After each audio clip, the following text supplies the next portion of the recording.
Hi everyone, this is your Krishna भैया। तो आज की इस वीडियो में हम बात करने वाले हैं कि how to study more in less time, मतलब कि थोड़े से समय में हम कैसे ज़्यादा अच्छी चीज़ों को पढ़ें।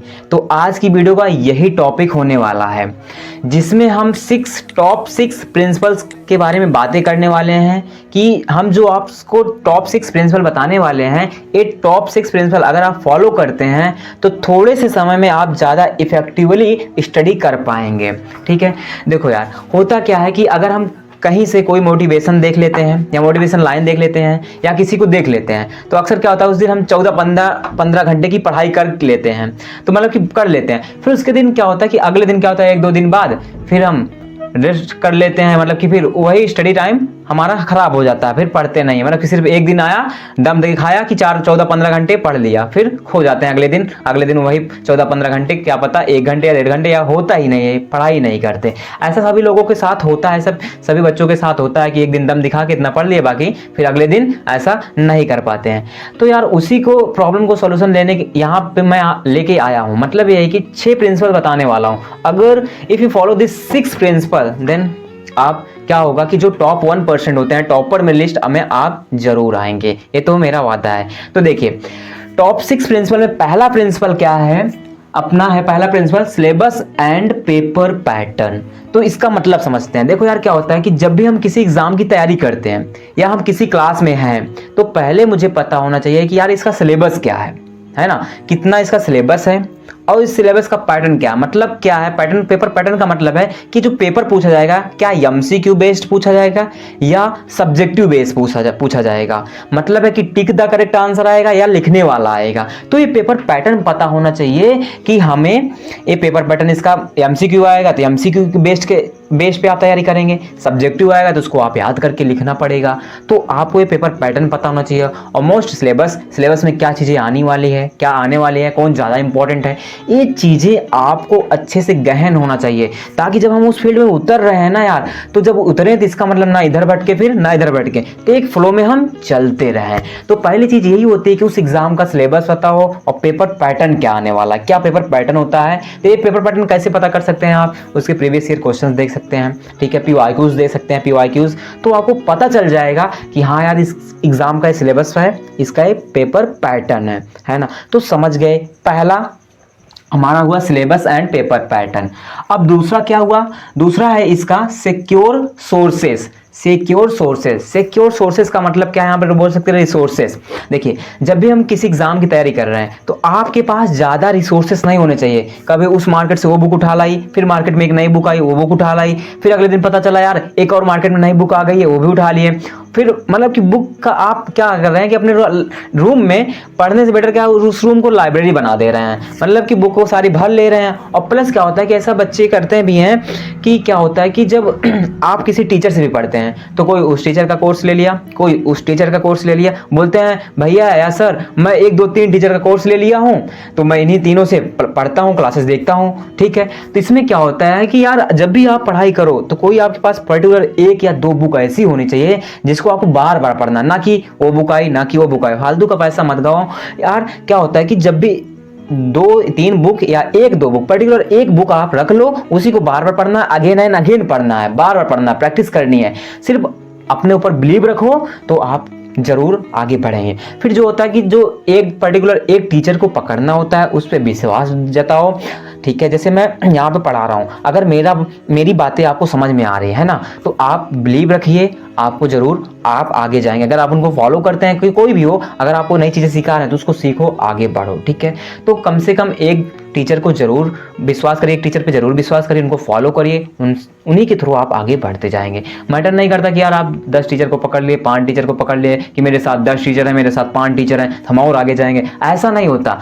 देखिए, ऐसा आप भटक जाते हैं, कोई कुछ बता रहा है, कोई कुछ बता रहा है। सिंपल सा क्या होता है कि आप जिस टीचर को पकड़ रहे हो उससे देखो कि हाँ यार मुझे इनकी जो बातें हैं अच्छे से समझ में आती है, इनकी और मेरे साथ इनकी ट्यूनिंग बैठती है। ट्यूनिंग का मतलब है कि इनकी बातें में इंटरेस्ट है, मज़ा आता है, ये बढ़िया है, तो मैं इनको फॉलो करूँगा, तो मैं इनकी सारी क्लासेस देखता हूँ। तो ऐसा यही होता है कि आपके पास रिसोर्सेज कम हो और आप जिस भी टीचर को पकड़ो, कोई एक टीचर पे बिलीव जताओ और उन्हीं के साथ आगे बढ़ते चले जाओ।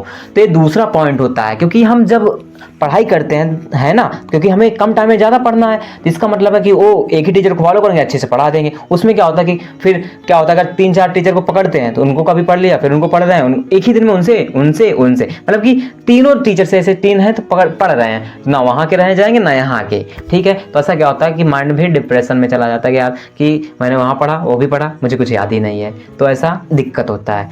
तो दूसरा पॉइंट ए रहा। तो तीसरा प्रिंसिपल, थर्ड प्रिंसिपल क्या कहता है? थर्ड प्रिंसिपल कहता है पार्किंसंस प्रिंसिपल।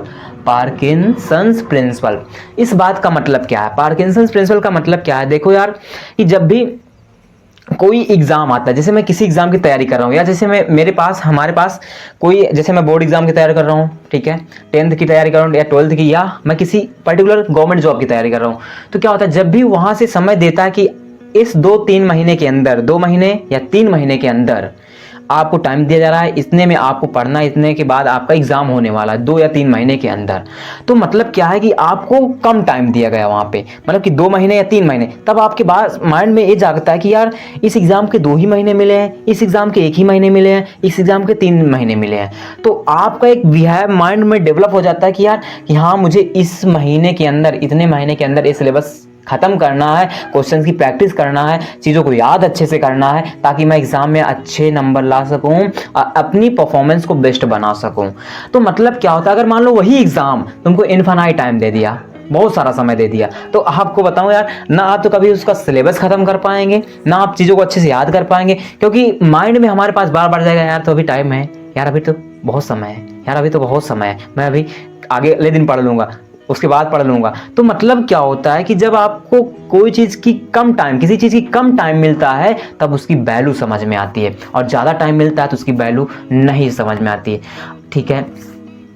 फिर उसके बाद यही है कि पार्किंसंस लॉ का मतलब है कि आप सिंपल सा क्या करो कि कम समय में ज़्यादा चीज़ों को अफोर्ड करो, ज़्यादा चीज़ों सीखो। मतलब कि ये नहीं कि अगर मुझे कुछ चीज़ें सीखना है तो आप उस पर, जैसे मतलब कि कोई चीज़ है 1 घंटे की सीखने की, तो आप उस पर 1 दिन लगा रहे हो, तो ऐसा थोड़ी ना होता है यार कि आपका टाइम भी जाता है। तो मतलब कि 1 घंटे में सीखना है तो उसको सीखो, ठीक है। ये थर्ड प्रिंसिपल बताता है।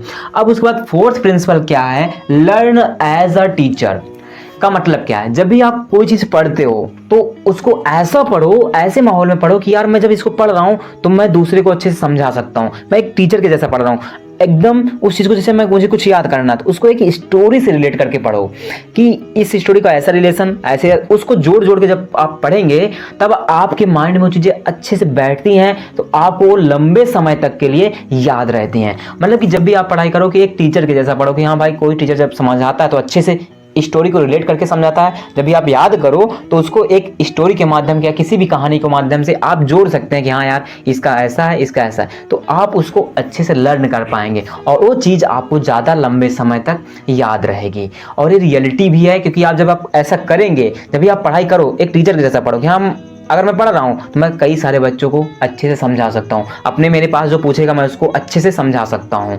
तो ये आपके साथ माइंड सेट ऐसा होना चाहिए कि मैं पढ़ूंगा तो दूसरे जो भी मेरे से पूछेगा मैं उसको अच्छे से समझा पाऊँ, उसके सामने अच्छे से प्रेजेंट आ पाऊँ, ठीक है। तो ये रहा आपका फोर्थ प्रिंसिपल। तो now come on the fifth principle. Fifth principle क्या है? मेमोराइज। मेमोराइज का मतलब क्या है? इसको मैं बोल सकता हूँ कि एक्टिव रिवीजन, है ना। एक्टिव रिवीजन का मतलब क्या है? जब भी आप यार खाली समय में बैठते हो, कोई चीज़ पढ़ लिए, तो जब भी आप खाली समय में बैठते हो, अपने रूम में बैठ जाते हो, अपने बालकनी में बैठ जाते हो, या आप अपने छत पे चले जाते हो थोड़े से समय के लिए, खाली बैठते 5 या 10 मिनट के लिए, तो जो भी आपने चीज़ें पढ़ी है तो उसको शांत से अपने माइंड में सोचते रहिए कि यार मैंने ये चीज़ पढ़ी है, ये चीज़ ऐसे, ये चीज़ ऐसे। जैसे मैं लेता हूँ, मान लो मैंने कुछ फिजिक्स पढ़ा है या साइंस पढ़ा है या इंग्लिश पढ़ा है, कुछ भी मैंने, जैसे मान लेते हैं जैसे मैं 10th का या 12th का कोई भी फिजिक्स का चैप्टर ले लिया, उसको मैंने पढ़ा, उसके कुछ बेसिक प्रिंसिपल जाने या फॉर्मूले जाने, मैंने उसके कुछ फॉर्मूले याद कर लिए।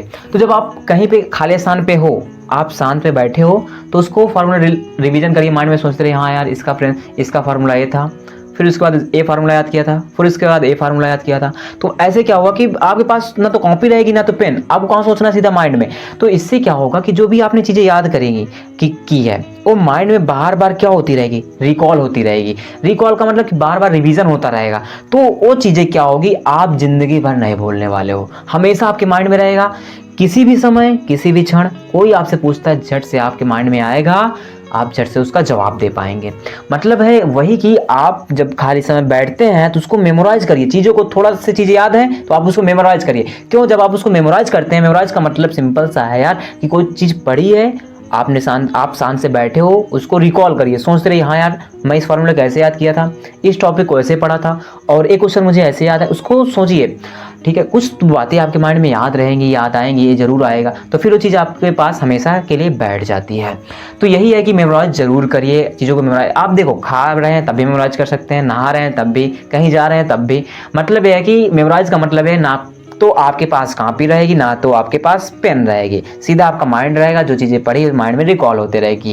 क्योंकि यही है कि हम जब भी कोई एग्ज़ाम देते हैं, आपने देखा भी है कि क्या हम यार कॉपी लेकर बैठते हैं कि हम एग्ज़ाम में मेरा आज इस सब्जेक्ट का एग्ज़ाम है, क्या मैं उस सब्जेक्ट की कॉपी लेकर बैठता हूँ, कभी सोचा है? नहीं ना। तो मेरे साथ क्या रहता है, मेरे साथ मेरा माइंड रहेगा और मेरे साथ एक पेन रहेगी कि हाँ मेरे एक क्वेश्चन मेरे आ रहे हैं, दिमाग में याद है तो बना पा रहे हैं। तो वही होता है कि वही टॉपर्स बनता है, वही टॉप रैंक लेकर आता है जो हमेशा चीज़ें को लर्न करता है, रिवीजन करता है, बार बार चीज़ों को याद करता है, रिवीजन करता रहता है, प्रैक्टिस करता रहता है। तो समझ गए, यहाँ पे 5वां पॉइंट हमारा था मेमोराइज। अब नाउ यहाँ पे 6 पॉइंट क्या है, hour of power. Hour of power का मतलब क्या है, देखिए आवर ऑफ पावर का मतलब क्या है। यहाँ पे 6 पॉइंट है, ये एक फेवरेट है मेरा, देखो मैं बता सकता हूँ इसको फेवरेट टॉपिक है। देखो वैसे जब भी हम यार पढ़ाई करने बैठते हैं, ठीक है, या आप सबके पास 24 घंटे हैं, सबके पास दिन होता है, सबको मिलेगा एक दिन, है ना। भगवान ने सबको एक ही चीज़ दो सेम दी है, सबके पास 24 घंटे दिया है। हर आप कहीं भी चले जाए दुनिया में देखिए, मतलब भगवान ने सबको कुछ न चीज़ें अलग दी है, लेकिन सबको टाइम जो है सेम दिया है। आपके पास भी 24 घंटे हैं, मेरे पास भी 24 घंटे हैं। कौन इसका अच्छे से यूटिलाइज कर सकता है, इसका अच्छे से यूटिलाइज करके बेस्ट परफॉर्मेंस दिखा सकता है। तो मतलब है आवर ऑफ पावर का मतलब क्या है कि अपने एक दिन में ऐसा शेड्यूल बनाइए कि यार मैं अगर पढ़ाई करने बैठूंगा 2 या 3 घंटे मैं पढ़ाई करने बैठूंगा, तो इस समय चाहे मेरा कोई दोस्त आए या पूरा फ्रेंड का टोली आ जाए, मतलब कोई पूरी फ्रेंड सर्कल आ जाए, तब मैं भी नहीं उठने वाला। या मेरी मम्मी आ जाए, मेरे पापा आ जाए, मेरे रिश्तेदार आ जाएं, मैं नहीं उठने वाला। क्योंकि अगर आपने 2 घंटे 3 घंटे दे दिया, कि चाहे वो रात का समय ले लीजिए या सुबह का समय ले लीजिए या आप इवनिंग का टाइम ले लीजिए, आप दोपहर का, किसी भी एक समय को फिक्स करिए कि आज अगर मुझे मॉर्निंग में पढ़ना है तो मैं 2 घंटे बैठूंगा और इस 2 घंटे में इतनी फोकस के साथ स्टडी करूंगा कि मैं इस समय चाहे कोई भी आ जाए मैं उठने वाला नहीं। मतलब कि आपका डेली का शेड्यूल होना चाहिए, डेली का शेड्यूल होना चाहिए कि मैं अगर 2 घंटे बैठूंगा इस टाइम मॉर्निंग टाइम, तो इस समय कोई भी आ जाए मैं नहीं उठने वाला। खुद से यार डिटरमिनेंट होना चाहिए, डिटर्मिनेशन होना चाहिए कि मैं 2 घंटे डेली देने वाला हूँ। एक घटना बताता हूँ, एक स्टोरी बताता हूँ यार। जब भी बोर्ड एग्जाम होता है, board exam 10th and 12th का जो बोर्ड एग्जाम होता है, आपको पता है हमारे सामने पेपर आता है, कॉपी आता है, मिलता है मुझे टाइम कितना, 3 घंटे 15 मिनट मिलता है ना, पता होगा, ठीक है। तो वहां पे और जो टाइम है उसकी वैल्यू समझ में आती है, पता है क्यों यार, क्योंकि उसमें 3 घंटे 15 मिनट हम वहीं पे बैठते हैं और फोकस ऐसे हो जाते हैं कि यार मुझे 3 घंटे 15 मिनट में ये सारे क्वेश्चंस बनाने हैं और अच्छे से लिखने हैं। तब यार वहां पे उस टाइम की कीमत समझ में आएगी। अगर आप फेल करो तो समझ में आती है, क्यों? क्योंकि अगर मैं क्वेश्चन बना रहा हूं तो वहां पे जब टाइम बीतता जाता है ना, तब वहां पे एक मिनट, वहां पे 2 मिनट 5 मिनट की कीमत समझ में आता है। हाँ टाइम जा रहा है, टाइम बीत रहा है ना। तब वहां पे जब देखा जाता है कि 3 घंटे 15 मिनट हो गए, जब कॉपी जमा होती है तो वहां पे लगता है कि हाँ यार मैंने 3 घंटे एकदम फोकस के साथ दिया। उसमें जब यार क्या होता है कि कुछ क्वेश्चन अगर छूट जाते हैं तब रिग्रेट फील होता है, यार मेरे 3 घंटे में इतने क्वेश्चन छूट गए, या बन जाता तब अच्छा लगता है, फील आता है कि हाँ यार मैंने 3 घंटे दिया कुछ। तब वहां पे समझ में आता है कि वैल्यू की, वहां की टाइम की वैल्यू क्या है, वो कीमत समझ में आती है। उसी तरह आप जब भी आप चाहे घर में पढ़ रहे हो या लाइब्रेरी में पढ़ रहे हो, तो फोकस होके साथ 2-3 घंटे दीजिए यार, बैठिए, डिटर्मिनेशन दीजिए उस पर। मतलब कि डेली मुझे इस घंटे बैठना है, मुझे उठना नहीं है। अगर मैं बोलूं क्या यार जो बोर्ड एग्जाम था, क्या मैं वहां पे उठ सकता था बीच में? आखिर बताऊं कि वहाँ पे क्या होता है कि जब मैं क्वेश्चन कर रहा होता हूँ तो मुझे अगर टॉयलेट भी लगी है तब भी मेरे जाने का मन नहीं करता, क्योंकि यार मुझे पास टाइम इतना ही है, मेरे पास आगे नहीं मिलेगा, मैं क्वेश्चन बनाऊंगा। तो वही रीज़न है कि जब बैठ जाओ तो उठना का नाम नहीं लेना है, डेली करना, डेली बैठना है, ठीक है। एक अंदर जुनून होना चाहिए यार कि अगर कुछ करना है तो लाइफ में 2-3 साल 4 साल लगते हैं कुछ बड़ा उखाड़ने के लिए, ठीक है। तो आप दो उतार चढ़ाव तो आते हैं, कभी कम कभी ज़्यादा, लेकिन आपने ठाना है पर्टिकुलर इस दिशा में जाना है तो फिक्स है, डायरेक्शन फिक्स है, कम से कम 2-3 साल उसमें लगाओ, देखो, ठीक है। तो अपना 100% दो यार, लाइफ में अच्छा होता है, बिलीव रखना चाहिए, बिलीव होना चाहिए, ठीक है। तो ये रहे there are 6 principle how to study effectively in less time. तो आई होप मेरी ये बातें आपको समझ में आई होंगी। तो अब मिलेंगे एक नए वीडियो में, तब तक के लिए bye bye, take care and love you all, see हा।